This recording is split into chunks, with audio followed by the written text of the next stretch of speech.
4 तारीख को लोग धुरंडी मनाएंगे, होली खेलेंगे, उत्सव मनाएंगे। 5 तारीख को महादेव की होली होगी। तो हमारा भी मन था कि हम आपके साथ में गुलाल की होली खेल कर जाएं, पर हमने मन में एक विचार करा कि एक बार भगवान शिव जी से पार्वती जी ने फागुन के महीने में एक लीला रची, और फागुन के महीने में माता पार्वती जी ने एक लीला ऐसी रची शिव जी के साथ में कि माता पार्वती जी शंकर जी के सामने से ओझल हो गई, कहीं छुप गई।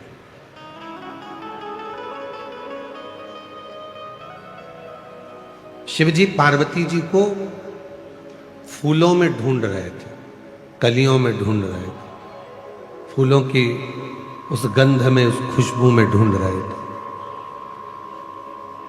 अब शिव जी पार्वती जी को फूलों में ढूंढ रहे हैं, और थोड़े समय के बाद भगवान शंकर भी छुप गए। तो पार्वती जी उन्हें शिव जी के चरण की जो रज है, कंकर है, जो रज है, जो धूल है, उसमें शिव को ढूंढ रही हैं, और जो भभूत है, भस्म है, उसमें शिव को ढूंढ रहे हैं। इधर से फूल फेंके जा रहे थे, उधर से भगवान के चरण की धूल फेंकी जा रही थी। जब दोनों का मिलन हुआ तो देवाधिदेव महादेव और पार्वती के मिलन पर नंदी जी ने हाथ जोड़कर निवेदन करा कि ऐसी होली हमने जगत में नहीं देखी कि प्रभु के चरण की रज जब उड़ाई जाती है, लगाई जाती है, तो उससे सुंदर कोई रंग नहीं हो सकता।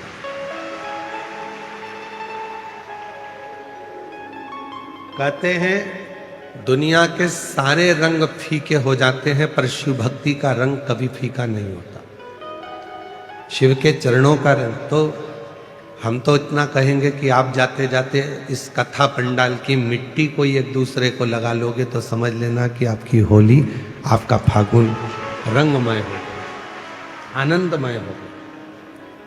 और चंदन है इस देश की माटी, तपोभूमि हर ग्राम है, हर बाला देवी की प्रतिमा, बच्चा बच्चा राम है। जिसके सैनिक समर भूमि पर गाया करते गीता है, उसी माटी के हल्के नीचे खेली करती सीता है। ये चंदन है माटी, उस चंदन को ही अपने मस्तक पर चढ़ा लिया, अपने जीवन पर उतार लिया तो सुख है। और एक निवेदन और करूं पूरे राष्ट्र से, पूरे भारत की धरा पर रहने वाले एक एक सनातनियों से, कि आप, कई लोग ऐसे हैं कि उनको होली पसंद नहीं आती। कोई बच्चा रंग डाल देता है तो लड़ने बैठ जाते, कोई व्यक्ति जरा सा गुलाल फेंक देता है तो झगड़ा करने बैठ जाते। झगड़ा मत करो, उसको धन्यवाद दो। घर में रह रहकर 4-5 लोगों के बीच में रह रहकर आप ऐसे मुसद्दी लाल हो गए हो कि कोई किसी को रंगीन देखना ही नहीं चाहता। कम से कम खुशियां मनाओ, तो कोई तो तुम्हें रंग में डुबोने के लिए बैठा है, जो तुम्हारी जिंदगी को रंगीन कर दे। आजकल की होली बस इतनी रह गई, पत्नी ने इतना सा गुलाल डब्बी में से लेके इतना सा लगा दिया, बहुत है। बहन ने भाई को इतना सा लगा दिया।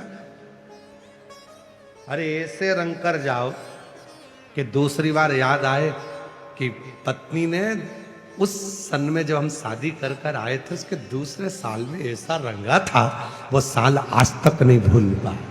तो रंगे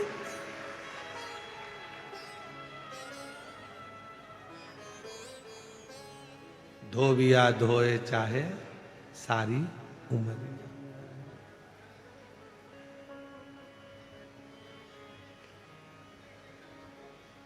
ऐसी रंगो गुरुदेव चुनर मेरी, ऐसी रंगो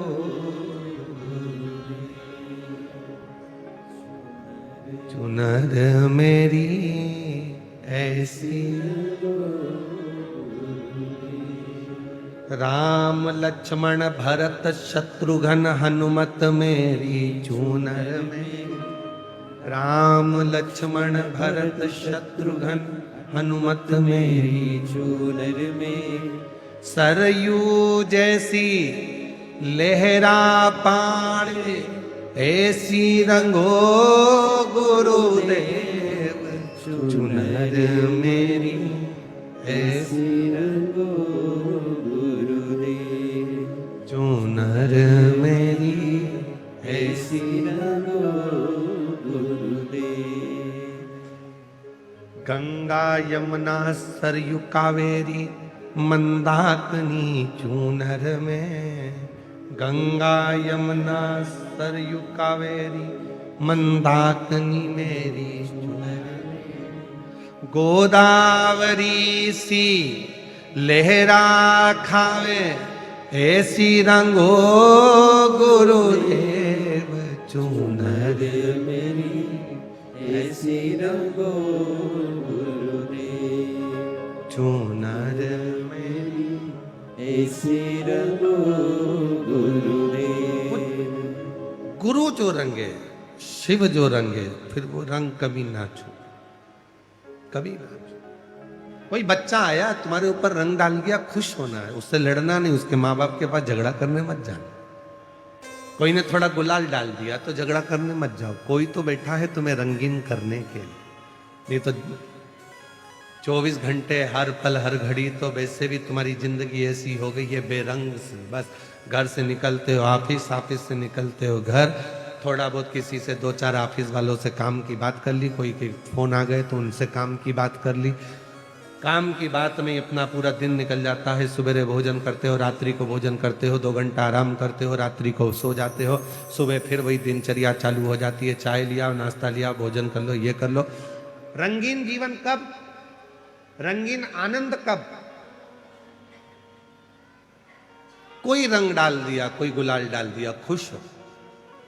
कोई है हमारी जिंदगी में जो हमको रंगीन करना चाहता, कोई है।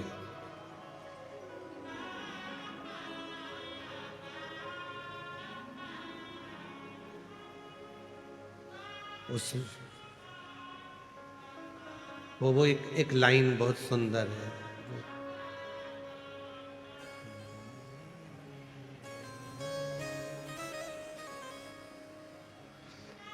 दीनानाथ तुम्हें आता है वो? लाई है हजारों रंग होली, कोई तन के लिए, कोई मन के लिए। ये होली कहते हैं कि शिव को, भगवान शंकर की जो भस्म है, जो राख है, जो रज है, उसका सुख है। कोई एक देवता ऐसा बता दो कि जिसके तन पर रंग चढ़ा और वो रंग कभी ना उतरा। कोई एक देवता बताओ जिसके तन पर रंग चढ़ा और वो रंग ना उतरा। केवल एक देव है, देवाधिदेव महादेव, जो विष पिया नीला कंठ हो गया, आज तक नहीं उतरा। वो नीला कंठ का रंग आज तक नहीं उतरा। आज भी वो नीलकंठ महादेव के रूप में पूजाते हैं, आज भी उनकी पूजन होती है, नीलकंठेश्वर महादेव।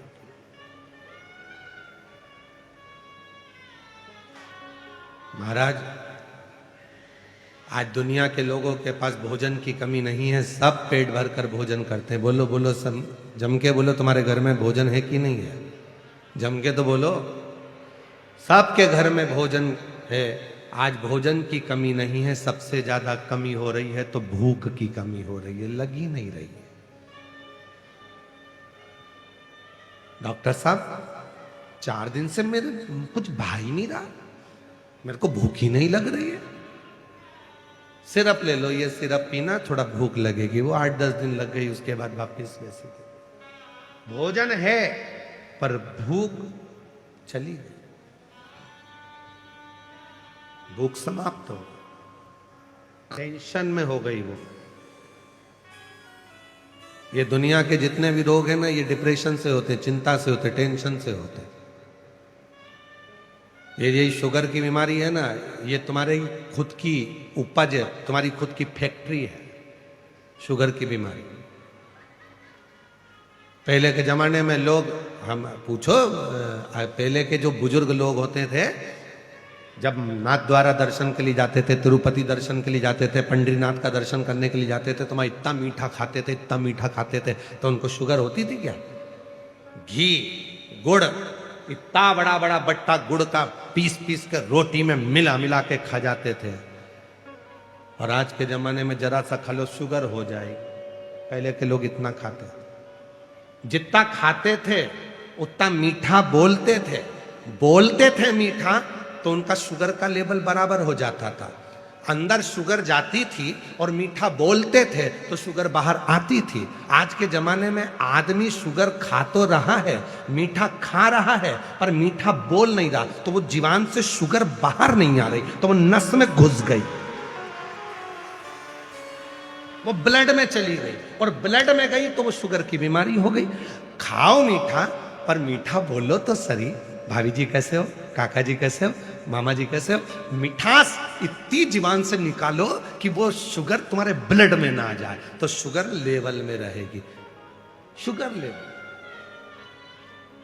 खा तो रहे हो पर निकल नहीं रही।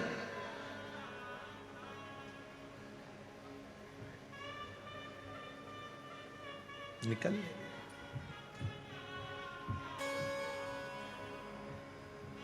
पति पत्नी से कहता है थोड़ा मीठा बोल लिया कर। पत्नी पति से कहती है दिन भर दुकान से आते हो, ऑफिस से आते हो, काम से आते हो, इतना चिड़चिड़ घर में करते हो, थोड़ा मीठा बोल लिया करो। गई सास बहू से कहती है बेटा तू इतने अच्छे परिवार की, सब कुछ अच्छा, खूब काम करती है तू, खूब बहू इतना काम करती है, इतना काम करती है, पर सास से पूछा जाए कि तुम्हारी बहू कैसी है? बहुत जोरदार गुरुजी, इतनी बढ़िया बहू है, सवेरे जल्दी उठना, काम करना, ये करना, वो करना, सबको चाय नाश्ता भोजन, कोई आया तो आतिथ्य सब करती है। फिर दिक्कत कुछ, बस केवल एक चीज खराब है, जीवान बहुत खराब। पूरा महीना अच्छा बोलेगी, एक हफ्ता अच्छा करेगी, पर वो जीवान से न जाने क्या बोल जाती है, उसे सुझ नहीं रहता। मुझे तो लगता कोई बाबा माबा लग गया, इसकी जीवान ठीक नहीं। बस सब काम अच्छा है, उठेगी, बच्चों को पढ़ाएगी, खिलाएगी, सब कुछ करेगी, कपड़े भी धो देगी, तुम्हारे लिए भोजन मिला देगी, चाय भी बना देगी, सब कुछ कर लेगी, सब करेगी, पर वो जीवान। भोजन है, पर आज के व्यक्ति के पास में भूख नहीं है, क्योंकि वो चिंता में जी रहा। और शिव महापुराण की कथा टेंशन से मुक्त करती है, चिंता से, टेंशन से। जितनी भूख तुम्हें घर में नहीं लगती, उतनी भूख तुम्हें कथा में लगती है, उतनी भूख लगती है। घर पे तुम 2 रोटी खाओगे और पेट भरा जाएगा, पर किसी भंडारे में, कोई भी भंडारा हो रहा हो, हनुमान जी का, राम जी का, दुर्गा जी का, पंडरीनाथ का, हरि विठल का, शिव पुराण का, कोई भी भंडारा हो रहा हो, मैं इतना मन लगेगा कि 2 रोटी की जगह 4 निपटाओगे और एक्स्ट्रा माल अलग, चावल भी आन दो, मीठा भी आन दो, नमकीन भी। चल क्यों? टेंशन मुक्त हो। घर पे रहते तो चिंता रहती, यहां काय का टेंशन। उठेंगे आराम से, रात को 11-12 बजे तो हम लोग शिवरात्रि का एंजॉय करा, खूब नाचे कूदे, आनंद किया। अब उठे हैं, उठ के फिर आराम से सब काम होगा और बाबा पर भरोसा कर कर आशीष होगा। तो भोजन तो सबके पास है, पर भूख नहीं। और आपसे एक बात और पूछें, आपके घर में सोने के लिए बिस्तर है कि नहीं है? जम के बोलो जरा। सबके घर में बिस्तर है ना? बिस्तर सबके घर में। डनलप के गद्दे भी हैं, किसी के यहाँ चिफोम वाले गद्दे भी हैं, मखमल का कम्बल भी है, एसी भी, कूलर भी, पंखा भी, सब कुछ है, पलंग भी है, बिस्तर भी है, पर नींद कहीं चली गई, आती ही नहीं। भोजन है, भूख चली गई, बिस्तर है, नींद चली। डॉक्टर साहब मुझे नींद नहीं आ रही।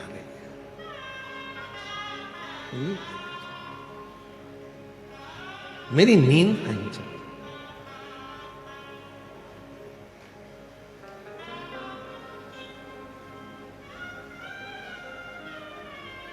महाराज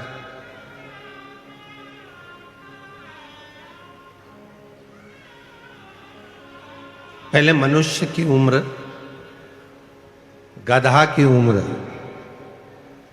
कुत्ता की उम्र, उल्लू की उम्र बराबर थी, 40-40 साल। मनुष्य भी 40 साल का था, गधा भी 40 साल का था, कुत्ता भी 40 साल का था, उल्लू भी 40 साल का था। एक दिन गधा भगवान के पास में गया और उसने हाथ जोड़कर कहा, मेरी 40 साल उम्र मत बना। भगवान भोलेनाथ ने पूछा, क्यों? 40 साल तक मैं लोगों का बोझा ढोते रहूं, मुझे पसंद नहीं है, मेरी उम्र आधी कर दो। भोलेनाथ ने पार्वती से कहा, पार्वती इसकी उम्र आधी कर दे। पार्वती जी ने गधे को 20 साल का बना दिया। थोड़ी देर बाद मनुष्य पहुंच गया, भोलेनाथ रोज 1 लोटा जल चढ़ाता हूं, 40 साल में मेरा क्या होगा, मेरी उम्र बढ़ा दो। पार्वती जी ने बोला, गधे की बच्ची है, दे दूं क्या? तू बोले तो मैं गधे की उम्र दे सकते, दे दो। गधे के 20 साल जो बचे थे आधे, वो मनुष्य को दे दिए। कितने साल का हो गया? जम के बोलो, 60। अब तुम खुद अपने हृदय पर हाथ रखकर देखना, 40 साल तक मनुष्य अपनी जिंदगी को सही जीता। जो खाएगा पचेगा, जो कपड़ा पहनेगा जचेगा, जो पहनेगा उसके चेहरे पर, उसके स्तन पर सब अच्छा लगेगा 40 साल तक। 40 के बाद जो गधे की उम्र लगी है 20 साल एक्स्ट्रा, 60 साल तक मनुष्य गधे जैसा बोझा ढोता है। बच्चों की शादी करना है, बच्चों का ब्याह करना है, पढ़ाना है, बहन के घर मायरा भरना है, नाना जी के यहाँ जाना है, रिश्ते निभाना है, ये सारा बोझा वो 60 साल तक अपने कंधे पर रखता है। 60 साल। थोड़ी देर के बाद कुत्ता आ गया भगवान के पास में, भोलेनाथ मेरी उम्र 40 साल तुमने कर दी, मैं लोगों के दरवाजे पर बैठा रहूं, भौंकता रहूं, चिल्लाता रहूं, ये मुझे अच्छा नहीं लगता, मेरी उम्र कम कर दो। भोलेनाथ जी ने कहा, कितनी कम कर दे? बिल्कुल आधी कर दो, आधी कर दो। कुत्ते की उम्र 20 साल कर दी पार्वती जी ने। थोड़ी देर बाद मनुष्य फिर आ गया, बाबा 60 साल में मेरा क्या होगा? पार्वती जी बोली, कुत्ता की बची है, चलेगी, ले जा। 20 कुत्ते की जोड़ दो, कितने का हो गया? जम के बोलो, 80। कुत्ता कहां रहता है? दरवाजे पर। कुत्ते को भोजन कहां दिया जाता है? दरवाजे पर। रखा कहां जाता है? बाहर। जब 80 की उम्र का मनुष्य होता चले जाता है तो घर के बच्चे अपना कमरा रखते हैं और बुजुर्ग माँ बाप को घर के बाहर दरवाजे के पास हॉल में खटिया डालकर बिठा देते हैं कि कोई आए तो वहीं मिलना, भोजन भी वहीं आएगा, खाना भी वहीं आएगा, और बुजुर्ग माँ बाप वहीं बैठे रहते हैं और कोई भी आता है तो वहीं से चिल्लाते हैं, बहू, वहीं से चिल्ला, वहीं से आवाज लगाते हैं, बहू बहू बहू, वहीं से।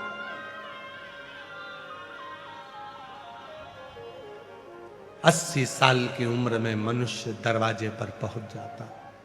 बची उल्लू की उम्र तो उल्लू आया, बाबा मेरी उम्र आधी कर दो। भगवान ने कहा, आधी उम्र? हाँ आधी, हाँ।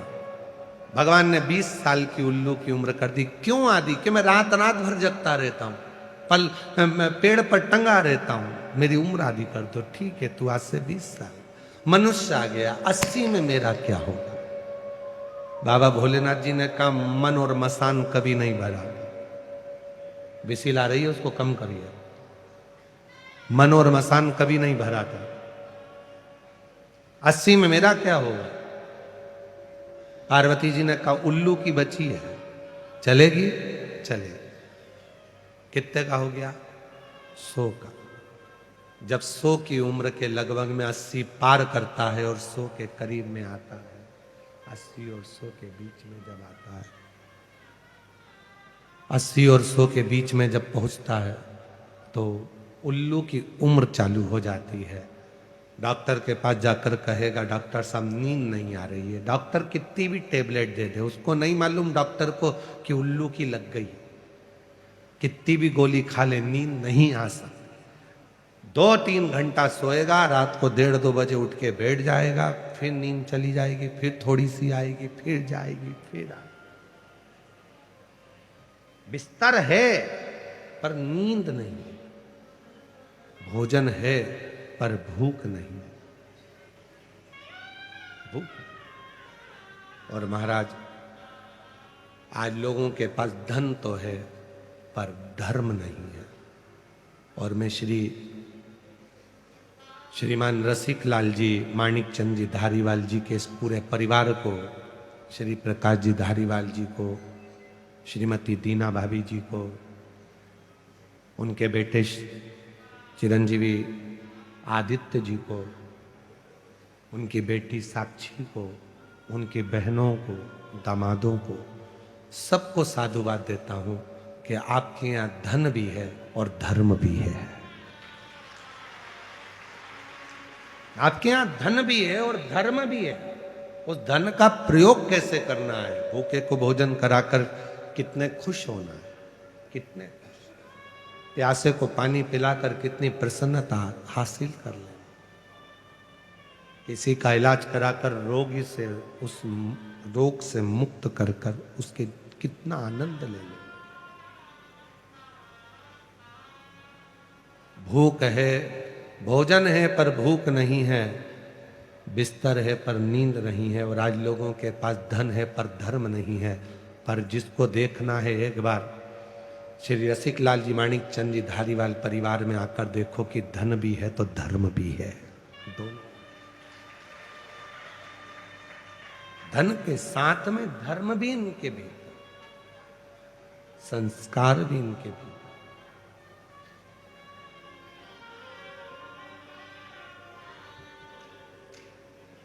तो जब धन के साथ में धर्म रहता है तो जीवन का सारा सुख, सारा आनंद, जीवन का सारा सुख अपने आप प्राप्त होने लगता है, अपने आप। आज व्यक्ति कमा रहा है पर अपने ऊपर खर्च नहीं कर पा रहा। और शिव जी ने बहुत सुंदर कथा में वर्णन किया है। शंकर जी की कथा कहती है कमाओ पर अपने ऊपर खर्च भी करो। शिव जी की कथा प्रेरणा दे रही है कि शंकर जी के मस्तक पर गंगा है,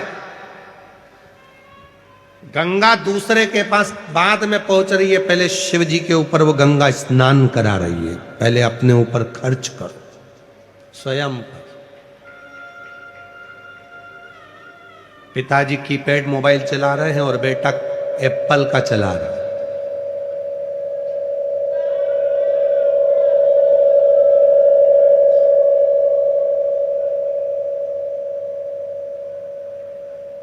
एक तो ये साउंड वालों की ऐसी आदत है भगवान, शुरू में एक बार सेट हो गया था, फिर धीरे से उंगली करके फिर बढ़ा दो, फिर ऐसा कर दो, फिर वैसा कर दो। एक बार जब सेट हो गया था, कथा अच्छी चल रही थी, तो उसमें हरकत करने की जरूरत क्या है तुमको?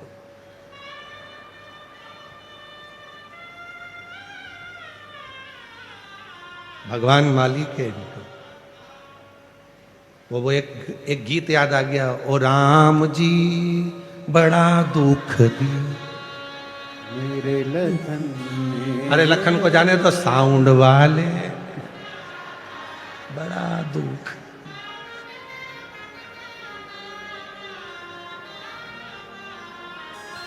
और क्या बोले? बहुत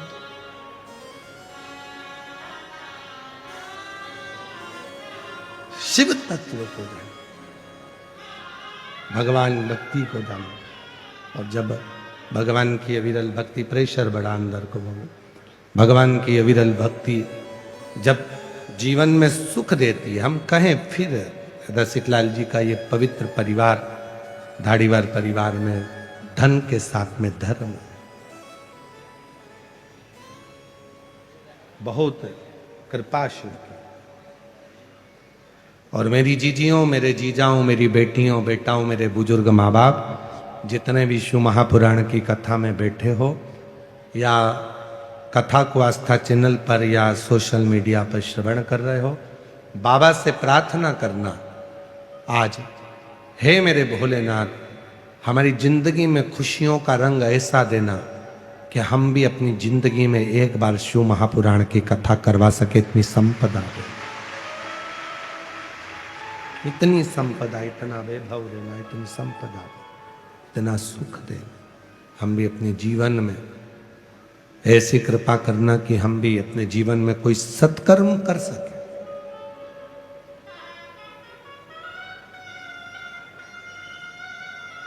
सुख,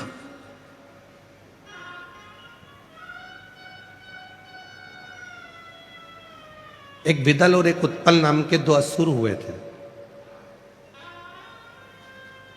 दोनों ही प्रखर थे, दोनों ही प्रबल। और उसी तरह जैसे विदल और उत्पल दो असुर हुए और उन्होंने बहुत उत्पात मचाया, बहुत, उसी तरह दो असुर और हुए, हेती और प्रहेती। एक का नाम था हेती और दूसरे का नाम था प्रहेती।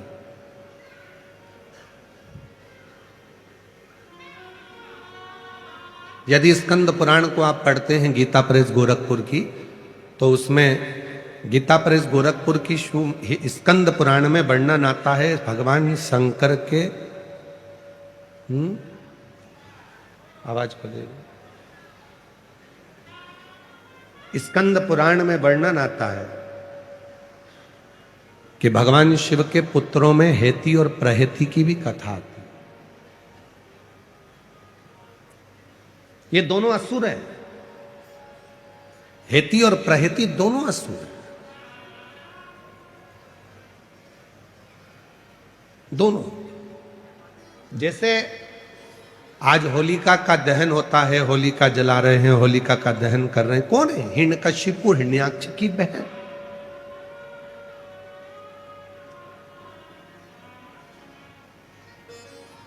कभी आपने विचार करा कि जब ये राक्षस की बहन थी तो इसकी पूजन करने की जरूरत क्या थी? होली की पूजन दो बार होती है, एक जलने से पहले और एक जलने के बाद। लोग सुबह पूजन करने जाते हैं, कोई जलने के बाद पूजन करने जाता है। एक जलने के पहले होली की पूजन होती है और एक जलने के बाद होती है। कभी तुमने विचार किया कि होली की पूजन जलने के पहले किसकी होती है और जलने के बाद किसकी होती है? तो याद रखना, जलने के पहले जो होली की पूजन होती है वो हिरण्यकशिपु, हिरण्याक्ष की बहन होलिका की होती है, ढूंढा की होती है। और जलने के बाद जो पूजन होती है वो भक्त प्रहलाद की होती है।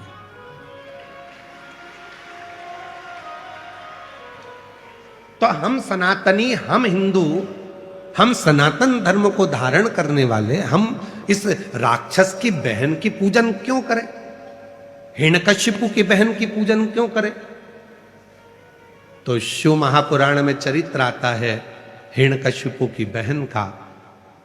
श्रीमद् भागवत में भी चरित्र है, विष्णु पुराण में भी चरित्र है, नरसिंह पुराण में चरित्र है, स्कंद पुराण में चरित्र है। हिरण्यकशिपु की बहन का नाम था डूंडा। क्या नाम था? जम के बोलो, डूंडा। इसलिए होली में लकड़ी नहीं जलाते, मोटे मोटे डूंड जलाते। मोटे मोटे जो लक्कड़ होते हैं उसको डूंड कहा जाता, तो वो जलाते होली में। लकड़ी नहीं, डूंड, मोटे मोटे लक्कड़।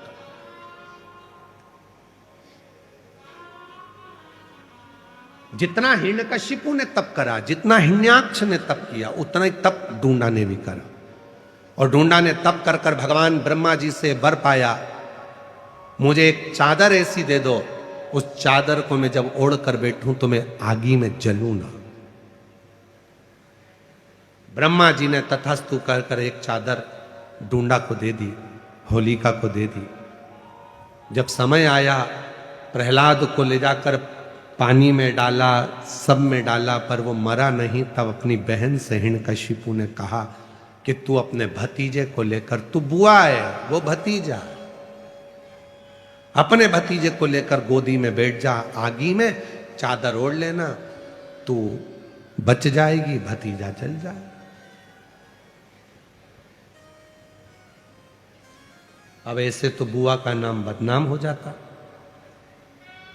कि बुआ ने भतीजे को आग लगा दी। पर कथा देखिए, दुनिया के लोग इस कथा को बहुत कुछ पलट देते हैं, पर शिव महापुराण कभी नहीं पलटी। शिव पुराण अपना पूरा उद्देश्य बताती है। चारों तरफ से अग्नि लगी, बुआ बैठ गई चादर ओढ़कर, ढूंढा अपने तन को ढककर, गोदी में प्रहलाद बैठ गया। बुआ को लगा मेरा भतीजा जल जाएगा। जब चारों तरफ से आग तेज होने लगी, भतीजा बुआ के गले लगा, तो बुआ ने अपनी चादर उतारकर अपने भतीजे पे डाल दी, खुद जल गई, अपने भतीजे को बचा लिया। बुआ खुद जल गई, अपने भतीजे को बचा लिया। उस दिन से कहते हैं कि बुआ, शादी में पहले बुआ को बुलाओ, फंक्शन हो तो बुआ को बुलाओ, अच्छा काम हो तो बुआ को बुलाओ, शादी में, ब्याह में, मंगल कार्य में सबसे पहले बुआ को बुलाओ। क्यों? क्योंकि बुआ जिस घर में आती है उस घर में दुआ देती है, बद्दुआ नहीं देती है। बुआ जब मंगल कार्य में, शादी में, विवाह में, फंक्शन में आती है तो उस घर के सारी बुराइयों को बुआ अपनी झोली में भरकर बाहर फेंक देती है और अपने भाई के घर में, अपने मायके में दुआ देती है, सब फलो फूलो, उन्नति करो। वो बुआ। अब बताओ, ऐसी बुआ की पूजन करोगे कि नहीं करोगे? जम के तो बोलो। इसीलिए हमारे यहाँ होली जलने से पहले, इसीलिए उसका नाम था डूंडा। मरने से पहले उसने अच्छा काम कर कर भगवान की होली, इसलिए उसका नाम हो गया होली। अच्छा काम कर कर भगवान की होली, तो फिर उसका नाम होली हो गया। और वही होली का, इसलिए जलने से पहले जो पूजन होती है वो बुआ की होती है कि इतनी अच्छी बुआ जिंदगी में कभी नहीं मिल सकती जो खुद जल गई और अपने भतीजे को बचा।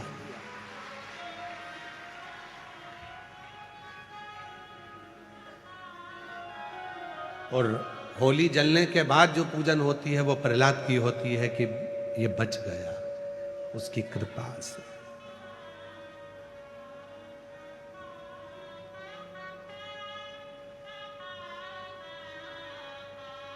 बोला है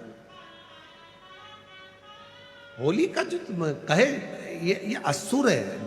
जरूरी नहीं कि असुर का दिल नहीं होता। हो सकता है कोई व्यक्ति बहुत गुस्सा करता है, क्रोध करता है, अपशब्द बोलता है, बहुत ज्यादा आड़ा टेढ़ा बोलता है। हो सकता है वो भी बहुत प्रेम करता, बहुत प्यार करता। कभी कभी प्यार में भी क्रोध आ जाता है। जिसको बहुत चाहो और वो सुनता नहीं ना, तो फिर गुस्सा आ जाता है। कभी कभी झगड़ा भी होता है, ऐसा नहीं है कि झगड़ा नहीं होता। आपका अपनी पत्नी से होता होगा, पत्नी का पति से होता होगा, बच्चों का भी होता है, बहन भाई से। पर कभी कभी शंकर का जो भक्त होता है ना, वो भी महादेव से झगड़ा कर लेता है। कभी कभी वो भी झगड़ा।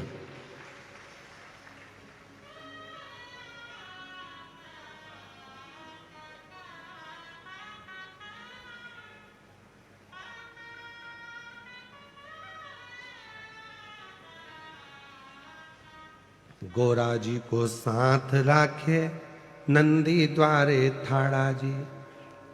गोरा जी को साथ राखे नंदी द्वारे थाड़ा जी। रोज पानी में चढ़ाऊं सुनता क्यों नहीं म्हारी जी। मैं रोज तुझे जल चढ़ाता हूं, तू मेरी क्यों नहीं सुनता? कब सुनेगा? कभी कभी महादेव से भी झगड़ा हो जाता है, लड़ाई हो जाती है, नहीं आता। हेती और प्रहती ये दोनों असुर हैं, दोनों राक्षस हैं। पर उसमें हेती और प्रहती में जो प्रहती है वो थोड़ा सा नम्र स्वभाव का असुर है। वो विश्वास भी करता है भगवान पर, नारायण पर थोड़ा भरोसा, शिव जी पे भरोसा है।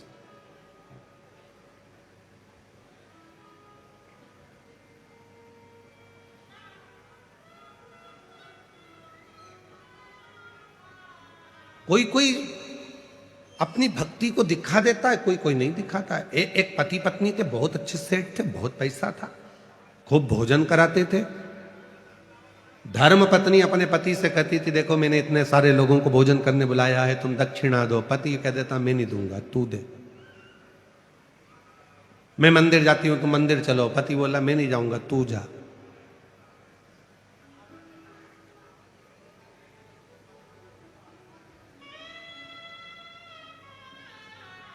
पत्नी कहती है पति से, कभी कभी भगवान का नाम ले लिया करो, राम कह लिया करो। पति कहने लगा, मैं नहीं कहता, तू कह।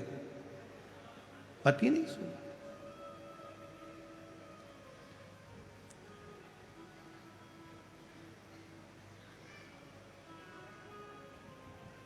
एक दिन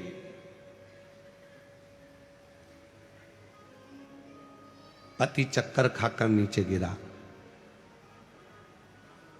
और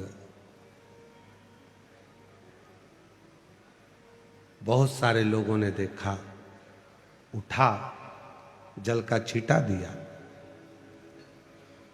पति उठा तो लोगों ने कहा, महाराज सेठ जी आज गजब काम हुआ, तुम्हारे मुख से कभी राम का नाम नहीं सुना था, पर आज राम तुम्हारे मुख से निकल गया।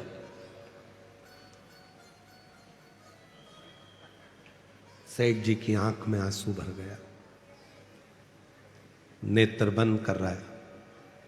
और सेठ जी ने कहा, सत्य बोलो, क्या मेरे मुख से राम निकल गया?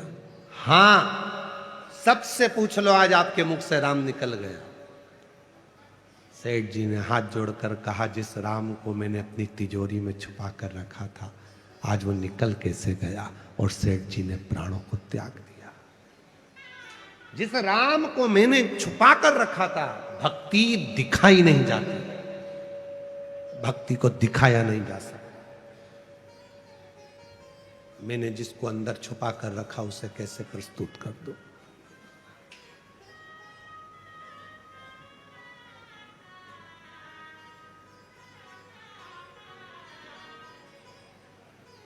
जिसको मैंने अपने भीतर छुपा कर रखा, उसे प्रस्तुत हो। तो तुम कह रहे हो कि राम निकल गया, तो फिर राम निकल गया तो शरीर का मतलब ही क्या? राम भीतर हो।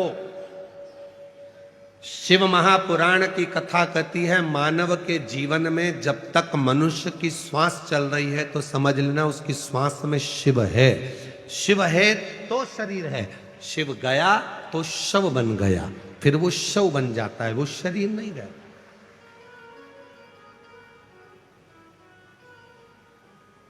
और करना क्या है? शिव जी के मंदिर में हम जाकर एक लोटा जल क्यों चढ़ाते हैं? आपको जल की महत्वता मालूम है? क्यों सीवर वाला बाबा कहता रहता है कि एक लोटा जल सारी समस्या का हल? क्यों कहता है कि मंदिर जाओ, मंदिर जाओ, मंदिर जाओ, एक लोटा जल चढ़ाओ? क्यों? क्या पड़ी उनको? शिव महापुराण की कथा कहती है, जब श्वास रूपी शिव शरीर में रमण करता है तब तक शरीर है। शिव श्वास बंद हो जाती है तो शरीर शव बन जाता है। इस श्वास रूपी शिव को मंदिर में जो शिवलिंग होता है, वो पूरी सृष्टि का भाग होता है। उस पे जब हम जल चढ़ाते हैं, हमारी जो शिव रूपी श्वास निकलती है जल चढ़ाते समय, वो तरंगे शिवलिंग पर जब पड़ती है, तो ये शिवलिंग और ये श्वास का जब मिलन होता है, तो हमारी श्वासों में हम जो कामना करते हैं, वो कामना भोलेनाथ को पूरा करना ही पड़ता है। अगर वो पूरा ना करता, यदि वो कृपा की ना होती जो आदत तुम्हारी, तो सुनी ही रहती अदालत तुम्हारी। गरीबों के दिल में जो तुम जगा ना पाते, तो किस दिल में होती इबादत तुम्हारी।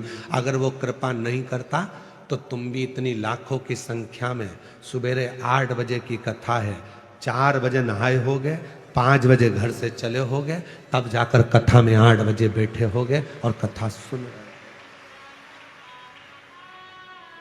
कोई कथा में तुम इतनी जल्दी नहा धो के नहीं जाते, तुम्हारे को टाइम नहीं मिलता। इतनी इतनी जल्दी कथा कौन जाएगा, कौन जाएगा। कई लोगों के तो सोचा होगा शिरूर वालों ने, इतनी सुबह से कौन आएगा कथा में। 8 बजे महाराज जी ने कथा रख दी, सुबह 8 बजे से कथा, कौन आएगा, कौन आएगा, कौन आएगा। आकर देखिए लाखों की संख्या में पंडाल भरे पड़े हैं और लोग बाहर बैठे हैं। कृपा की ना होती जो आदत तुम्हारी, तो सुनी ही रहती अदालत तुम्हारी। अगर तुम कृपा नहीं करते तो यहां कौन आता। पर उसने कृपा करी है, उसने दिया है, तो आपको भी मालूम है कि वो पंडाल में जाकर सुना है ऐसा, मेहमान जाते हैं, बुआ जी जाती है तो भतीजे के हाथ में 100-50 देकर जाती है, मामा जी जाते हैं तो कुछ देकर जाते हैं, मेहमान जाते हैं तो घर के बच्चों को कुछ देकर जाते हैं। और मेरा भोलेनाथ 7वें दिन की कथा विराम कर कर जाता है तो आपकी गोदी में कुछ ना कुछ देकर जाता है। बाप है जगत का, परम पिता परमात्मा देवाधिदेव महादेव है। आज जाएगा ये कुबेरेश्वर बाबा के धाम से आई हुई कुबेर भंडारी की ये पोथी, जो कुबेरेश्वर बाबा यहाँ लुटाने के लिए आए थे, इस पोथी के स्वरूप में आज चली जाएगी। उसके जाने से पहले वो अपना जो लुटा सकता है इतना देकर जाता है। लोग झोली पसार पसार कर मांगते हैं और मेरा कुबेरेश्वर बाबा, मेरा देवाधिदेव महादेव जाते जाते उनकी झोली में दे देता है। तो वो 3 महीने में फिर कथा के पंडाल में आकर बैठ जाते हैं।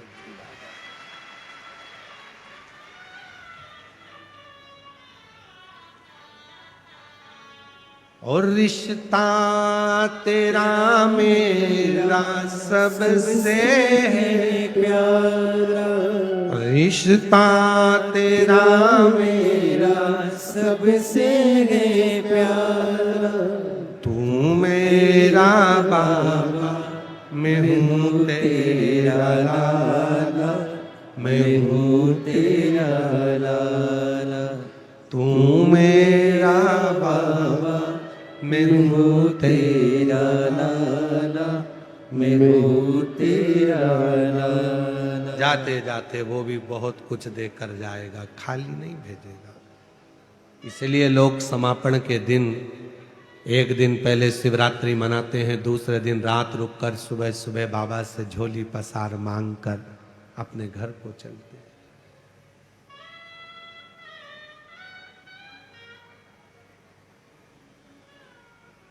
और जो दिल से मांगोगे वो दिल से दे देगा, जो दिल से मांगोगे वो दिल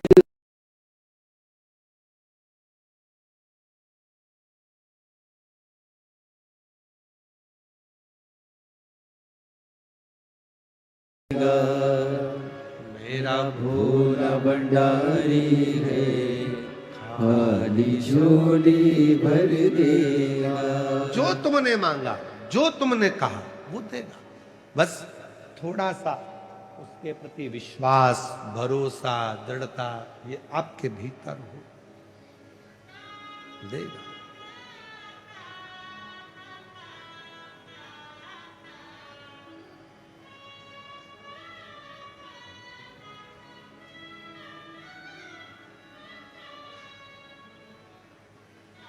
दिल से कहो मेरा क्यों नहीं सुनता रे ओ कुबेर के भंडारी, मेरी क्यों नहीं सुनता रे ओ कुबेर के भंडारी। झोली क्यों नहीं भरता रे ओ कुबेर के भंडारी, झोली क्यों नहीं भरता रे ओ कुबेर के भंडारी। उससे प्रार्थना, उससे निवेदन, उससे विनय नित्य कर देगा। उससे प्रार्थना, वो खाली नहीं भेजेगा। जितने कथा के पंडाल में बैठे हो, विश्वास से यदि आपने कथा 7 दिन की श्रवण करी है, मेरा भोले बाबा खाली नहीं भेजेगा, झोली भर कर भेजेगा। खूब खूब कृपा कर कर भेजेगा।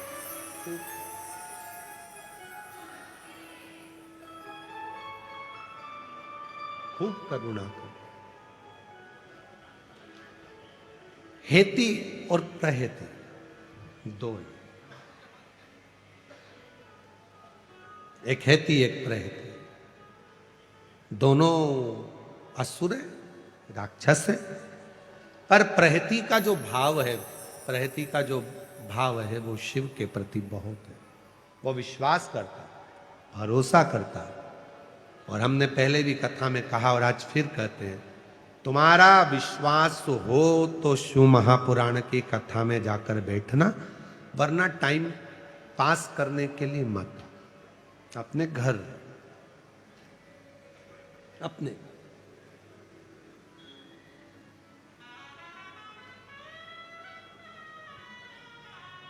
टाइम बर्बाद करने के लिए बिल्कुल मत आओ कि यहाँ पर भीड़ बढ़ाने के लिए। जैसे जैसे भीड़ बढ़ती है तो व्यवस्थाएं भी और करना पड़ती है। तो भीड़ बढ़ाने के लिए आप कथा में मत आओ। और कोई कथा में आप भले भीड़ बढ़ाने के लिए जाओ, मना नहीं है। वहां बहुत आपको बुलाया जाएगा, अनाउंस किया जाएगा, बिठाने के लिए व्यवस्था करी जाएगी, सब कुछ करा जाएगा। पर यहाँ शिव महापुराण की कथा में तुम्हें मालूम पड़ जाए कि कुबेरेश्वर बाबा की धरा से कुबेर भंडारी आया है। शिव महापुराण की कथा करने के लिए सियोर वाला बाबा आया है, तो यहाँ भीड़ बढ़ाने के लिए मत जाना, यहाँ भाव बढ़ाने के लिए आना और बाबा से विश्वास के साथ प्रार्थना करने के लिए। विश्वास हो तो शिव महापुराण की कथा में आओ। और अभी भी विश्वास के साथ कहकर जाना, 10 मार्च को भुसावल महाराष्ट्र में कथा है, बाबा से कहकर जाना। भले 3 महीना में तू पूरा करता है, पर मेरी मनोकामना तो तू इतने दिन में पूरी कर दे। मैं भुसावल में पत्र भेजूंगी, पत्र मैं वहां पत्र भेजूंगा, प्रार्थना।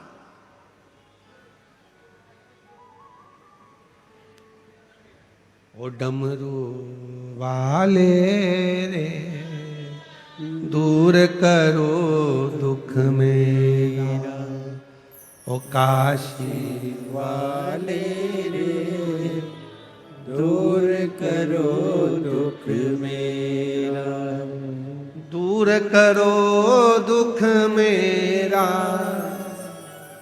दूर करो दुख मेरा। ओ सीहोर वाले रे, दूर करो दुख मेरा। ओ काशी वाले रे, दूर करो दुख मेरा।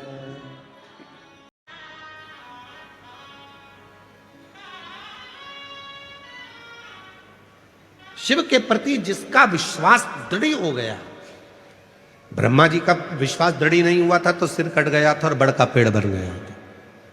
भगवान नारायण जी का विश्वास शिव जी के प्रति दृढ़ था तो उनकी पूजन आज भी संसार सागर में, जो आप सत्यनारायण भगवान की पूजन करते हो, वो सत्यनारायण भगवान की पूजन कब चालू हुई? जब भगवान नारायण ने शिव जी पर पूरा सत्यमय विश्वास किया, सत्यमय जब भरोसा किया। भगवान शंकर की पवित्र कथा वर्णन कर रही है। हेती और प्रहेती ये 2 असुर हैं और प्रहेती का विश्वास शिव जी के प्रति प्रबल है।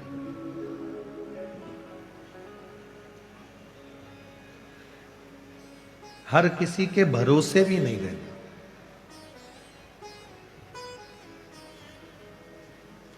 सबसे कीमती चीज है भरोसा, विश्वास।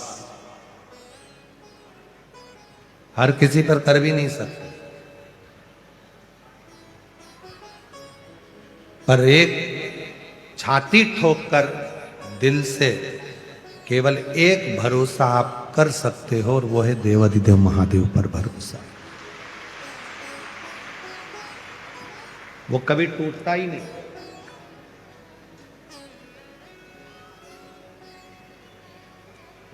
हेती और प्रहेती में से प्रहेती एक ऐसे हैं जिनका भरोसा शिव के प्रति है।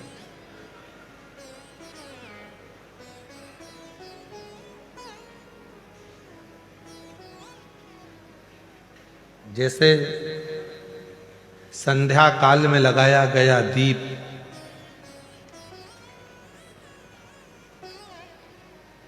मानदेह नामक असुर का संहार कर देता है। प्रतिदिन एक नियम बनाकर रखना चाहिए कि रोज शाम के समय पर अपने घर में प्रदोष काल के समय पर एक दीप जरूर लगाना चाहिए।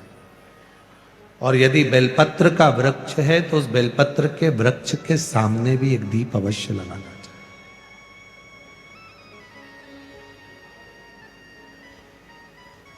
6 महीने में, 3 महीने में, 2 महीने में, 1 महीने में ऐसा नियम बनाया करो कि मुझे बेलपत्र की पूजन करना।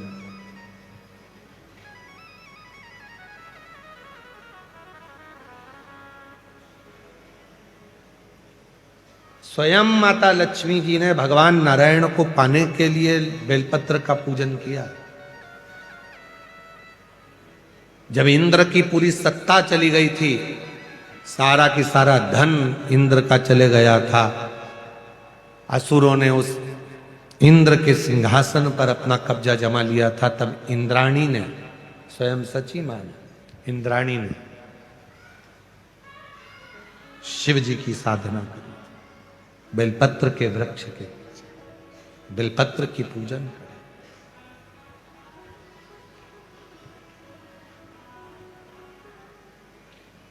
कभी दिल कर जाए तुम्हारा तो कभी महीने में, 1.5 महीने में, 2 महीने में बेलपत्र के पेड़ के नीचे जल लेकर बैठो। बेलपत्र के वृक्ष के नीचे दूध नहीं चढ़ाना, बेलपत्र के वृक्ष के नीचे दही नहीं चढ़ाना, शहद भी नहीं चढ़ाना। बेलपत्र के वृक्ष के नीचे जब आप बैठते हैं, बेलपत्र पूजन का एक विधान होता है कि जब हम बेलपत्र की पूजन करते हैं तो 2 कलश पानी के भरे हुए, एक अपने सीधे हाथ की ओर, एक उल्टे हाथ की ओर रखा जाता है। पूजन की थाली बीच में रखी जाती है। 2 बत्ती का, लंबी बत्ती का, 2 बत्ती लंबी घी की जलाई जाती है। लंबी बत्ती बेलपत्र के वृक्ष के नीचे 2 बत्ती लंबी जोड़ा बनाकर उसको जलाया जाता है। फिर दोनों हाथ में कलश में जल है, बेलपत्र के वृक्ष के नीचे दोनों हाथों का जल धीरे धीरे शिव जी का स्मरण कर कर, नारायण लक्ष्मी का स्मरण कर कर, मां आदिशक्ति गौरा का स्मरण कर कर, रिद्धि सिद्धि गणेश का स्मरण कर कर उसको चढ़ाओ। प्रार्थना करो, विनय करो, मेरे जीवन में बहुत कष्ट है, उसको मिटाना है आपको। शिव आपसे प्रसन्न होते हैं, वैसे मेरी जिंदगी भी प्रसन्न करना है आपको। जल चढ़ाकर दोनों पात्रों का थोड़ा थोड़ा जल कलश में बचा लेना है, पूरा पात्र खाली नहीं करना है, दोनों को वापस रखना है। और थोड़ी सी हल्दी पीसी हुई शिव जी के उस बेलपत्र पर लगाएं, थोड़ा कुंकुम वो भी बेलपत्र पर लगाएं। 7 दाने अक्षत के, केवल 7 दाने अक्षत के बेलपत्र को छुआकर अपनी थाली में रख लें। घर पर जब जाएं तो वो 7 दाने अक्षत के और बेलपत्र के वृक्ष में जो चढ़ा हुआ थोड़ा सा जल बचाकर लाए हो, वो घर में छींट कर 7 दाने पूरे घर में डालना प्रारंभ करें। महीने में, 2 महीने में, 3 महीने में एक बार करिए। जीवन में किसी के आगे हाथ फैलाने की जरूरत नहीं पड़ेगी। इतनी संपदा बाबा ने, इतनी संपदा। बेलपत्र की महत्वता को लोग जानते नहीं है। एक प्रदोष की महत्वता, एक बेलपत्र की महत्वता। अभी हमने पहले भी कहा, एक कथा प्रदोष काल की रह गई है। एक बार हम दिल्ली बाच रहे थे पर वो पूरी नहीं हो पाई क्योंकि पानी आ गया था। हम प्रयास कर रहे हैं उस कथा को कुबेरेश्वर धाम पर, क्योंकि उसमें प्रदोष काल की कथा में टेंट नहीं लगता। वो प्रदोष काल की जो कथा होगी सीहोर कुबेरेश्वर धाम में, उसमें टेंट नहीं लगेगा, उसको खुले मैदान में बांचना पड़ता। आप और हम सब खुले मैदान में बैठकर प्रदोष काल में उस कथा को सुनेंगे और उसमें प्रदोष की महत्वता को जाने। और हमारी तरफ से हम तो आज प्रकाश जी आपको भी, दीना भाभी जी आपको भी, दोनों को निमंत्रण दे रहे हैं। जब भी सीहोर में जब कथा हो प्रदोष काल की, तो एक दिन कम से कम आप लोग आकर उस कथा की पूजन आपको भी करना रहे, प्रदोष काल की कथा।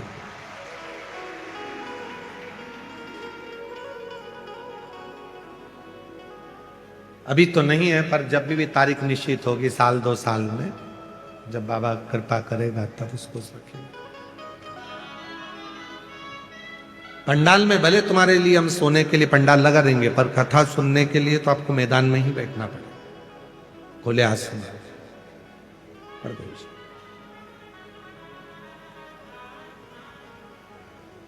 शिव तत्व को जान, बेलपत्र की महत्वता को जिसने जान लिया, आज लोग बेलपत्र को जान रहे हैं कि बेलपत्र खाने से शुगर, बीपी, थायराइड जैसी बीमारियां भी ठीक हो जाती हैं। उस बेलपत्र की महत्वता को जानो। और फिर निवेदन है, आपके शरीर में कष्ट है तो बेलपत्र का सेवन करो। रोज रोज बेलपत्र वैसे ही नहीं खाना। कई बार बेलपत्र खाने से मुंह में छार छारपन आ जाता है, कई बार मुख का स्वाद भी कम हो जाता है बेलपत्र खाने से। तो निवेदन है, रोज रोज ना खाइए, जब जरूरत है। और जरूरी नहीं कि आप 3 पत्ती यहां से जो बेलपत्र दी जाती है, 7 दिन तक जो रोज एक बेलपत्र दी जाती है, वो तो खाने के लिए दी जाती है।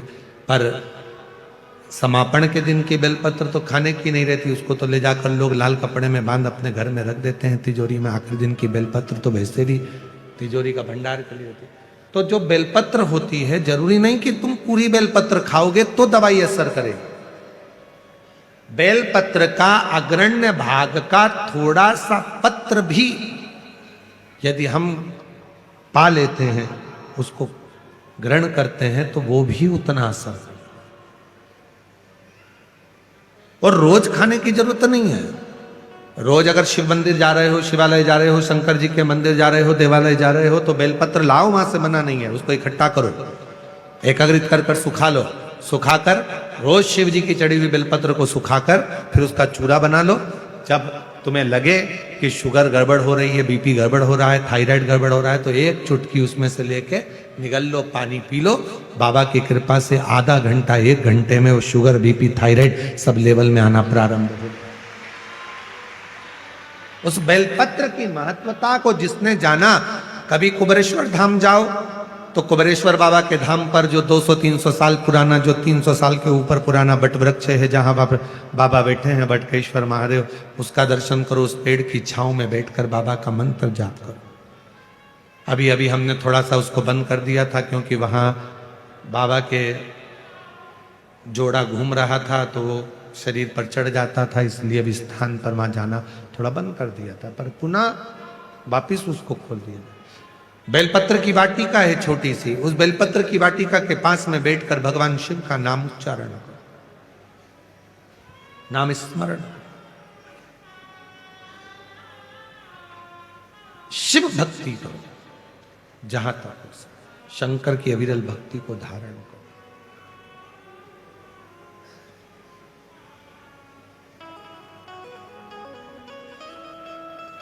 शिव की साधना, आराधना जीवन को सुख देती है। बेलपत्र का वृक्ष का पूजन अर्चना हमें आनंद प्रदान करती है। हेती और प्रहेती में से प्रहेती का विश्वास दृढ़ हो गया, और इतना विश्वास दृढ़ हुआ कि प्रहेती अब गलत काम नहीं करता, श्रेष्ठ करेगा। एक बार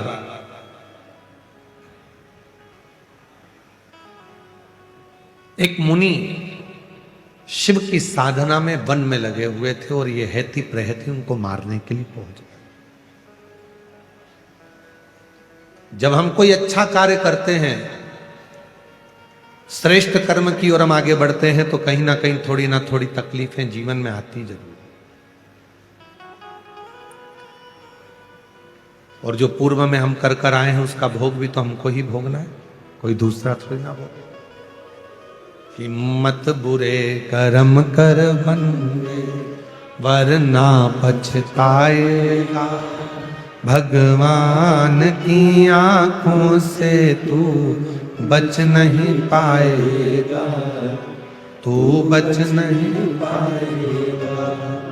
अरे ओ अज्ञानी मत कर नादानी तेरे कर्म का फल भी तू ही पाएगा जैसा किया तूने तेरे आगे आएगा।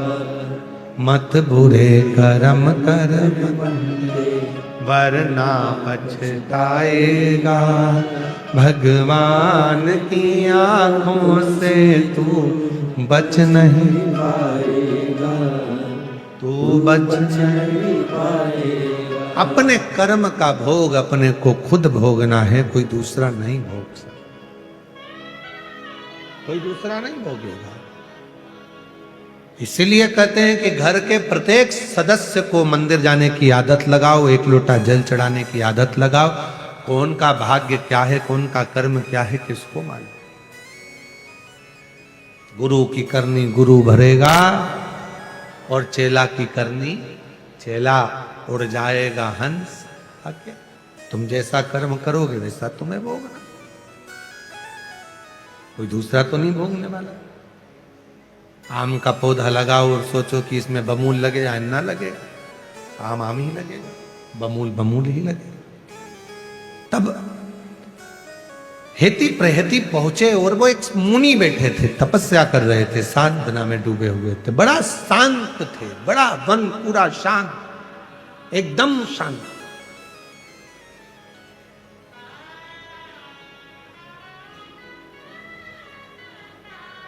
पहुंच गए हेती प्रहेती,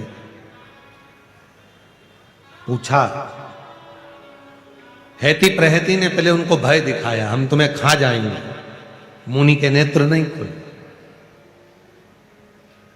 फिर भय दिखाया, हम तुम्हें खा जाएंगे। मुनि नेत्र नहीं खुले। एक झलक के लिए जो मुनि तपस्वी साधक सन्यासी संत तप करते हैं, साधना करते हैं, वो एक क्षण के लिए शिव आता है और आकर आशीर्वाद देकर थोड़ा सा, क्योंकि वो आता है तो आप व्यक्ति समझ नहीं पाते, एक क्षण के लिए आता।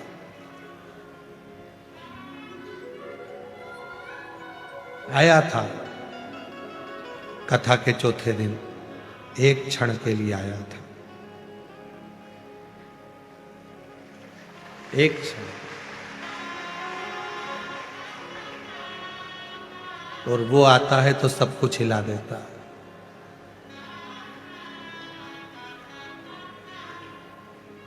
पर बहुत अटखेलियां करता है। हमारे तो नेत्री बंद थे, कब आकर चले गए, एक बार मिलता तो मिला ही नहीं। एक क्षण के लिए आता है, तुम घबराने में लग जाते हो और वो तुम्हें छूकर वर देकर चला जाता है। एक क्षण।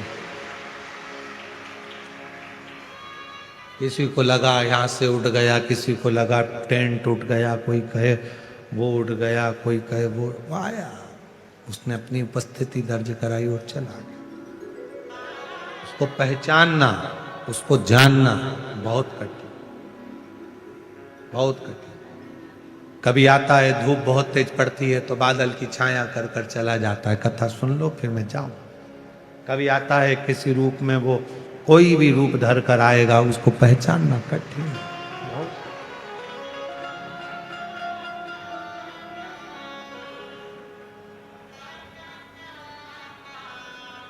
उसको जानना कठिन है। हेती प्रहेती ने कहा, मुनिवर तुम आंख बंद करे हो, हम तुम्हें भय दिखा रहे हैं, डरा रहे हैं, तुम डर ही नहीं रहे हो। तो मुनि ने फिर नेत्र खोलकर कहा, जिसके सिर ऊपर तेरा हाथ प्रभु, तो दुख किस बात का। जब शिव सिर पर हो तो फिर दुख क्या, कष्ट क्या। और कोई दूसरे का भजन नहीं कर रहे हो। जिसने काल की गणना करी, जिसने काल बनाया, उसी को महाकाल कहा गया। घड़ी का निर्माण, काल गणना का निर्माण काल का निर्माण सबसे पहले मेरे शिव ने करा था। काल गणना का निर्णय मेरे शंकर भगवान ने करा, उसके बाद फिर रिसर्च करा, फिर देखा, फिर लोगों ने अपने अपने विज्ञानता के भाव में फिर उसको करा, पर प्रथम काल गणना शिव के हाथ। इसीलिए आप लोगों से कहते हैं घड़ी खराब हो जाए कपड़े वाले की दुकान पर लेकर मत जाओ। कपड़ा वाला कहेगा मैं क्या करूंगा इस घड़ी का, कैसा बिगड़ गई है, सही नहीं चल रही है, देखो ना। कपड़े वाला कहेगा मेरे पास थोड़ी ना इसकी सुधराई होगी। फिर लेकर किराने वाले के पास में घड़ी मत लेकर जाओ, किराने वाला इस घड़ी को सही नहीं करेगा।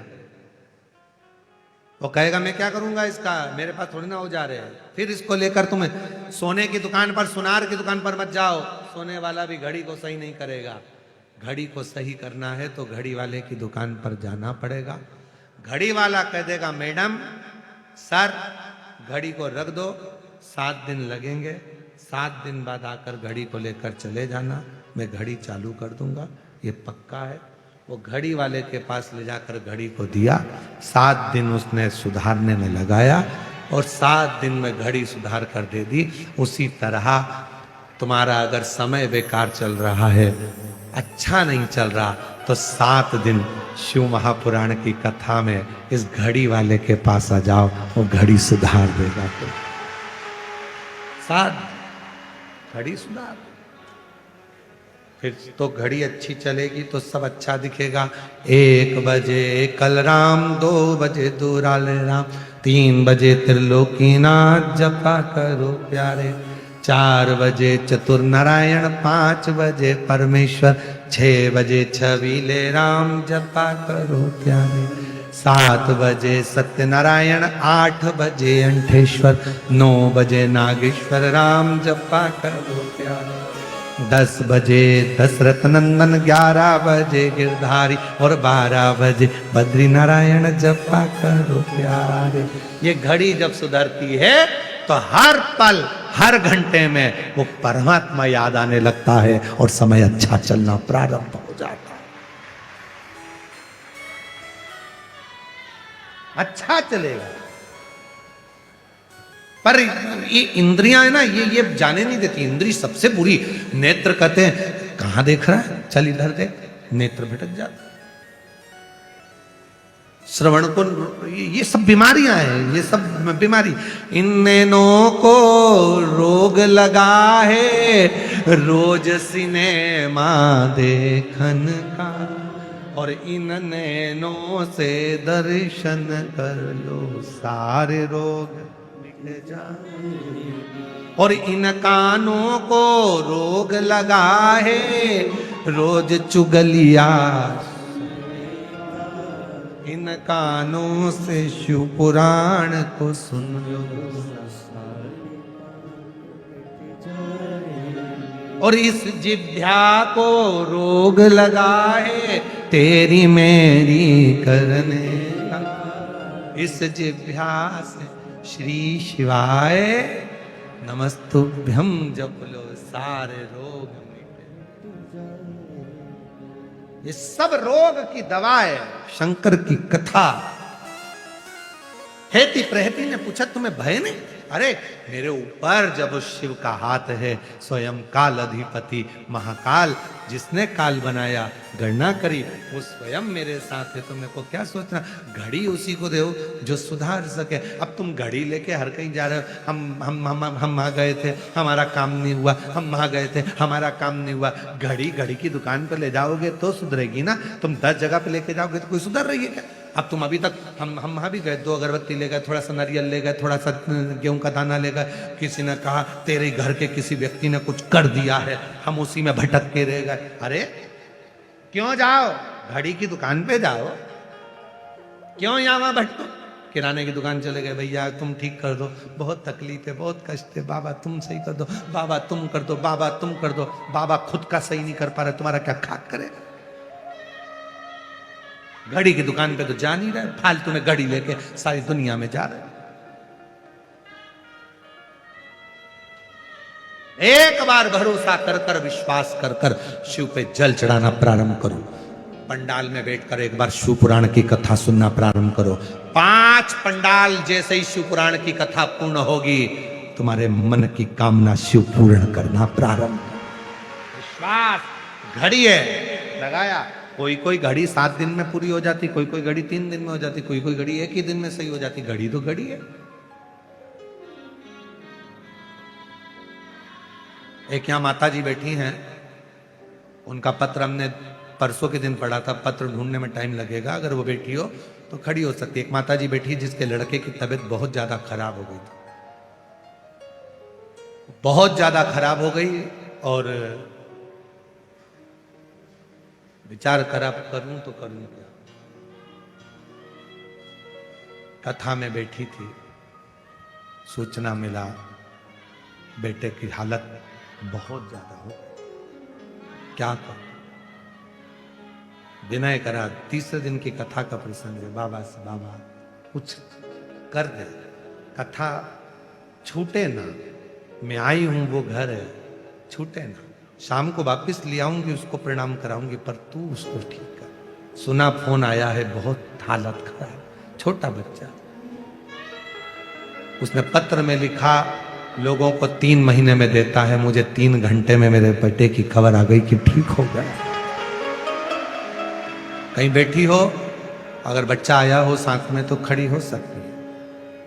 3 घंटे में खबर आ गई कि मेरा बेटा ठीक है। तो घड़ी कोई कोई की 1 दिन में, कभी कभी वो सेल डालना हो तो तुरंत डाल देता है। अभी रुको साहब, मैं सेल डाल के देख लेता हूँ, सही चल जाए तो ठीक है। उसने घड़ी निकाली ने, पीछे की ढक्कन खोला, ढक्कन खोल के उसमें सेल फिट कराने चल गई।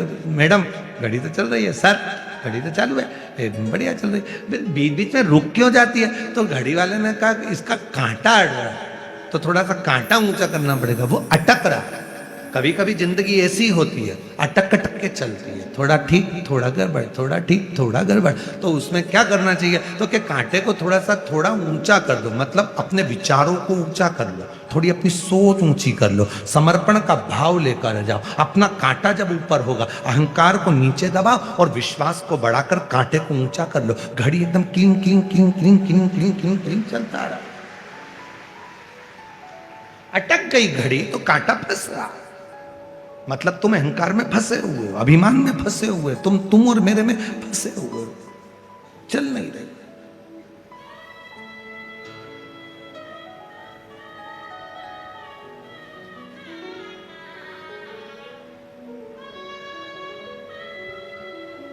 उसको पुकार।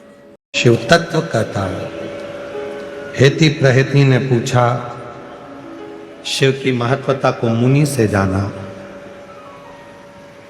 दोनों उपद्री थे, पर प्रहेती ने उस मुनि के मुख से शिव की साधना को सुनकर साधना करना प्रारंभ कर। हेती भी उसकी सहायता करता था। घर में यदि कोई एक व्यक्ति भी शंकर की साधना आराधना जल चढ़ा रहा है, पूजन कर रहा है, दूसरा उसको थोड़ा भी सहयोग कर रहा है, तो पूरे घर का कल्याण निश्चित होता है। पूरे हेती और प्रहेती दोनों शिव के परम भक्त हो, असुर थे, असुर प्रवृत्ति को त्याग दिया।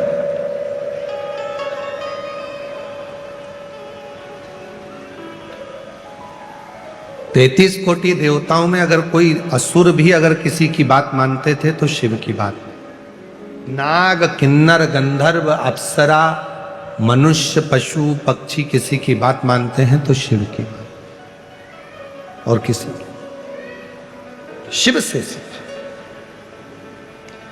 हेती प्रहेती को सुख प्रदान दिया। भगवान शिव ने वर दे दिया कि तुम दोनों मेरे साथ में ही मेरे द्वारपाल बनकर नित्य आनंद करने वाले, निवास करने वाले हो। आगे वर्णन आया है सुंदर प्रसंगों में, भगवान देवाधिदेव महादेव के 12 ज्योतिर्लिंग का स्मरण स्वयं तुमरुका जी चंचुला देवी को करा रहे हो। प्रथम सोमनाथ जी का वर्णन किया। ससुर का श्राप लग गया था, काया खराब हो गई थी, तो चंद्रदेव ने शिव जी से प्रार्थना करी और काया का रोग समाप्त हो।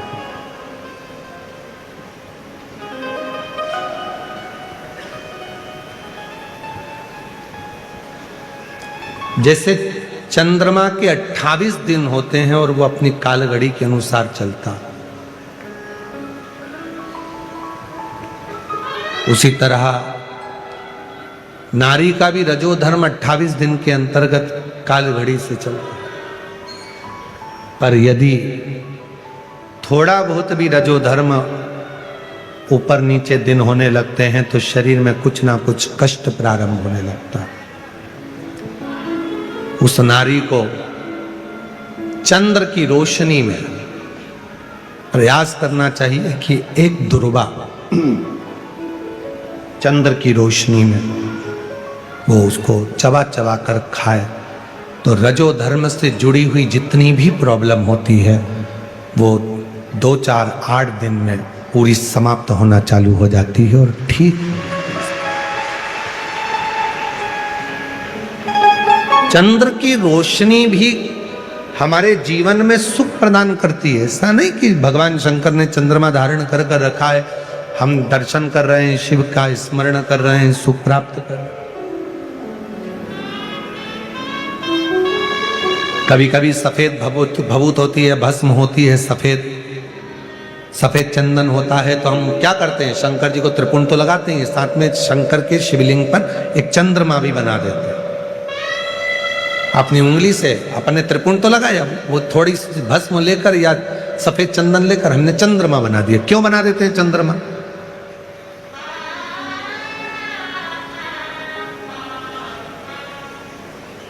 जिस बच्चे को निमोनिया हो जाता है, सर्दी बनी रहती है, जुकाम बना रहता है, निमोनिया की बीमारी हो जाती है, हापड़ी चलने लगती है, सांस चलने लगती है, फेफड़े कमजोर हो बता दिया जाते हैं, तो उसके लिए सर्वश्रेष्ठ है माँ शिव के मंदिर में जाकर जब शिवलिंग पर चंद्रमा बनाती है और उसी चंदन को लेकर आकर अपने बच्चे के वक्ष स्थल पर त्रिपुंड लगा देती है। उस चंदन का बच्चे की जो हाँप भराती है, हापड़ी भराती है, जो उसको फेफड़े कमजोर बताए जाते हैं, धीरे धीरे धीरे धीरे उसमें प्रबलता आने लगती है।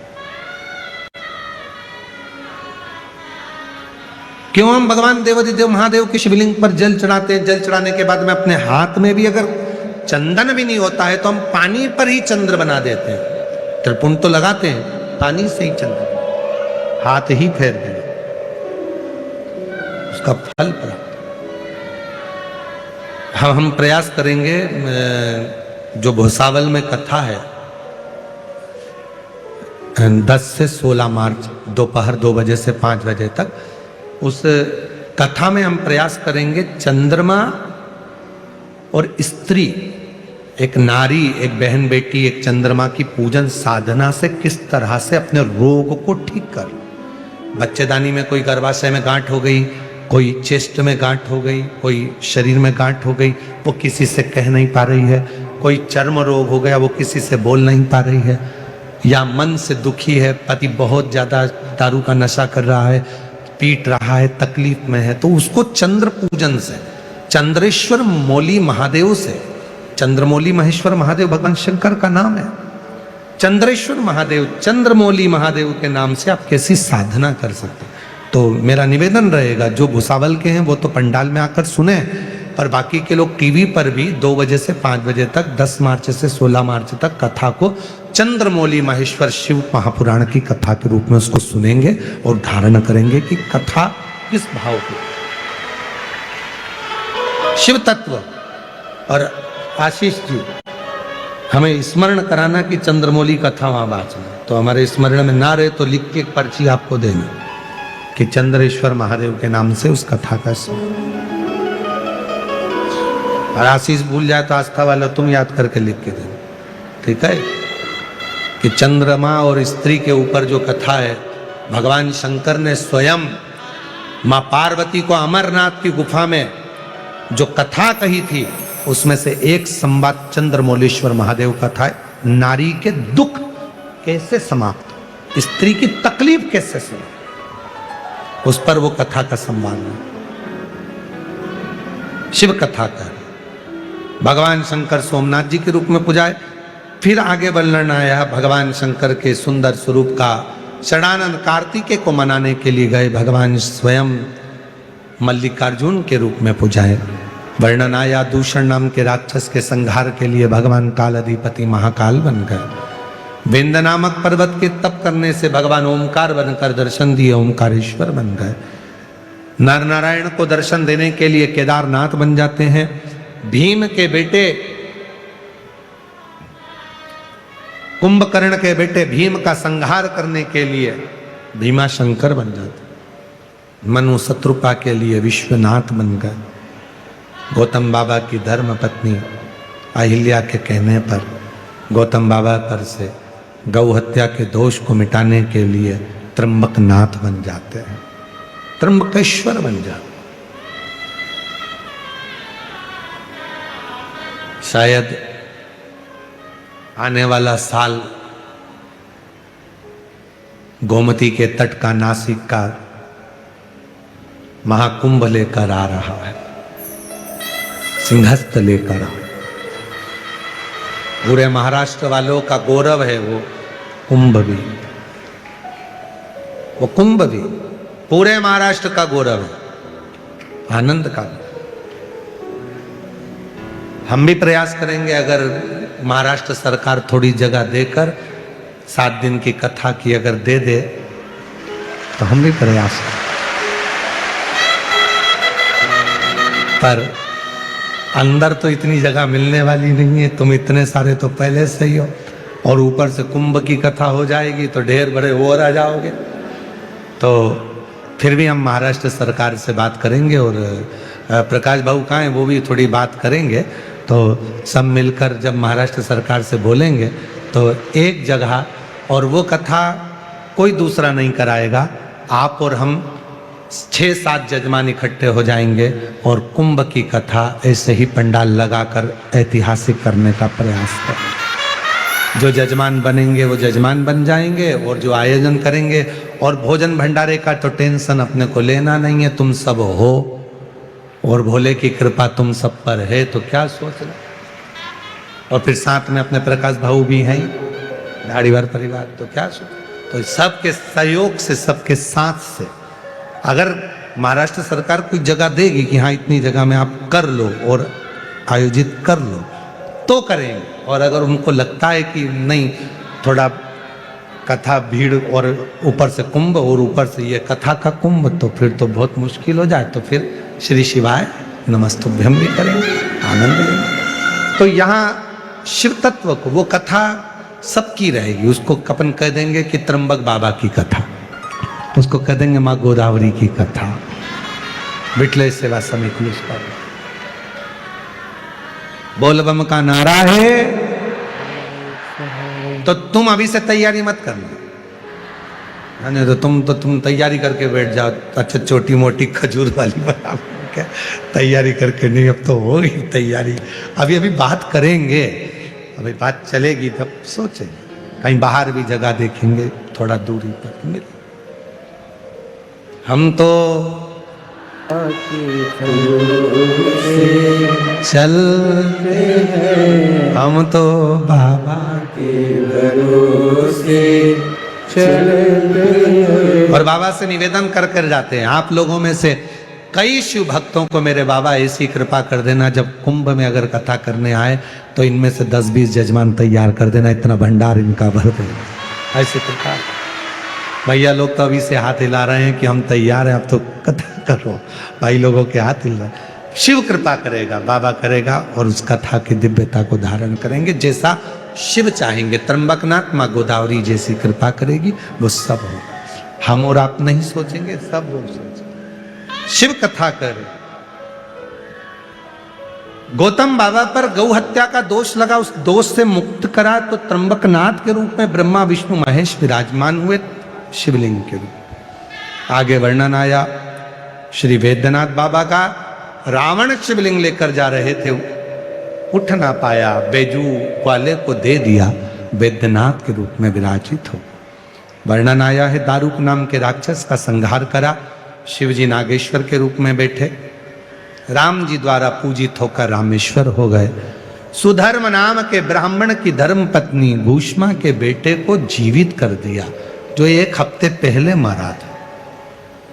सोतन ने उसको कपड़े में बांध कर फेंक दिया था, वो तैरता हुआ बाहर आ गया। तो शिव जी का नाम कृष्णेश्वर महादेव पड़ गए। 12 ज्योतिर्लिंग का जैसे ही चरित्र बिंदुक सुनता है तो चंचुला देवी के सामने वो प्रेत योनि से मुक्त हो जाता। चंचुला ने हाथ जोड़कर कहा, बाबा कुछ करुणा मुझ पर करो। भोलेनाथ ने पूछा, क्या चाहिए चंचुला? चंचुला कहती है, मैं बेधव्य हूं, कुछ कृपा करिए। शिव जी ने कहा, पार्वती इसका खंड सौभाग्य दे। पति जिस लोक में गया है उस लोक में ये भी जाएगी। भगवान ने वर दे दिया। जो नारी, जो स्त्री, जो बेटी, जो बेटा, जो पुरुष, जो बच्चा, जो वृद्ध किसी भी रूप में शिव महापुराण की कथा को इस कलिकाल में सुनेगा, कथा के उस व्यास पीठ के सम्मुख में बैठकर जो मांगेगा, शिव कहते हैं उसको मैं पूर्ण करने के लिए उसके घर जाकर उसका भंडार भर वर प्रदान कर। चंचुला खंड सौभाग्यवती हो। तुमरुका जी ने वर मांग लिया, बाबा कलिकाल बढ़ता जाएगा, कलयुग बढ़ेगा, उस कलयुग में कोई साधन, तो शिव जी ने कहा एक ही साधन है, शिव महापुराण की कथा।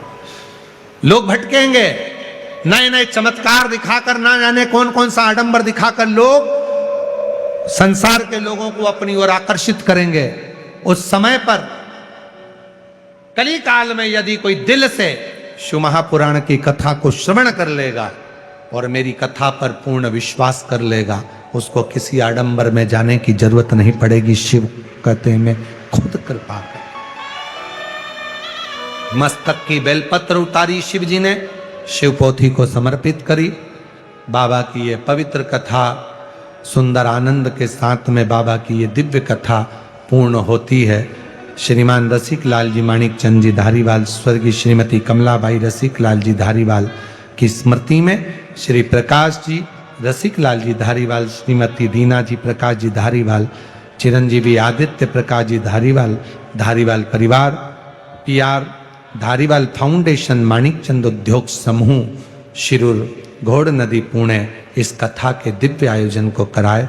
प्रकाश जी की बहन श्रीमती उज्ज्वला ताई, प्रकाश जी लुंकड़, श्रीमती सुरेखा जी, सतीश जी चोपड़ा, श्रीमती कल्पना जी, अनुपम जी लुणावत जी, प्रकाश जी की बेटी सोसाक्षी, रोहित जी मेहता, ये पवित्र दिव्य कथा के दिव्य आयोजन को कराए हैं।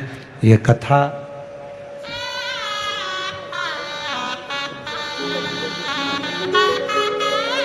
ये दिव्य कथा आज शिरूर की पवित्र भूमि पर भगवान श्री रामलिंगम के आशीर्वाद से पूर्ण हो रही है।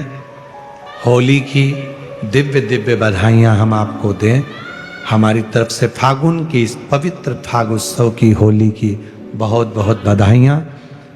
एक दूसरे के साथ में मिलकर रंगों के जीवन में आनंद भरें और अपना जीवन सुखमय करें।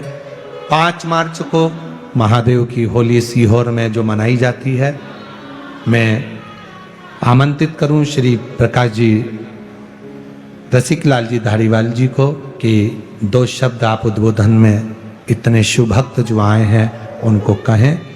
उसके बाद में मैं विजय भाऊ को भी आमंत्रित करूंगा, वो आभार व्यक्त करेंगे।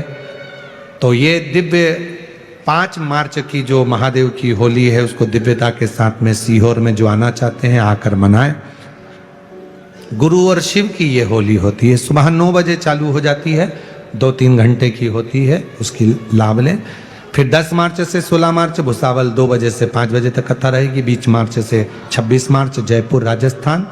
30 मार्च से 5 अप्रैल आरणी यवतमाल में कथा रहेगी। 8 से 14 अप्रैल भीलवाड़ा राजस्थान में कथा रहेगी। 17 से 23 अप्रैल दिल्ली में कथा रहेगी। ऐसी ही कथाओं का लाभ आप और हम लें। कई लोग गलत प्रचार कर देते हैं कि हमारे यहाँ भी कथा हो रही है। जब तक व्यासपीठ से उसकी घोषणा ना हो तब तक उस कथा को ना माने। व्यासपीठ से बोल दी जाए तो समझ लो कि वो कथा है। तो शिव की कृपा से श्री आनंदमय भाव से पुनः सारे शिरूर वालों को और जो दूर दूर से कथा सुनने आए हैं आपको नमन करते हुए अपनी वाणी को विराम की ओर लेता हूँ। बाबा से प्रार्थना करता हूँ, कुबेर भंडारी मेरे भोले बाबा सबकी झोलियाँ खुशियों से भरना, किसी नारी की गोद खाली ना रहे और किसी पुरुष की जेब खाली ना रहे। खूब कृपा करना बाबा, सबके दुख, सबके कष्ट, सबकी बीमारियां दूर करना, सबकी घड़ी को, उनके जीवन को श्रेष्ठ बनाना। श्री शिवाय नमस्तुभ्यं, श्री शिवाय नमस्तुभ्यं, श्री शिवाय नमस्तुभ्यं, श्री शिवाय नमस्तुभ्यं, श्री शिवाय नमस्तुभ्यं। अपने अपने घर के दरवाजों पर, दीवालों पर, गाड़ियों पर, शोरूम पर, फैक्ट्रियों में श्री शिवाय नमस्तुभ्यं का एक ये मंत्र जरूर लिखें, चिपकाएं, जिससे तुम्हारा जीवन सार्थक हो। सबको नमन। हर हर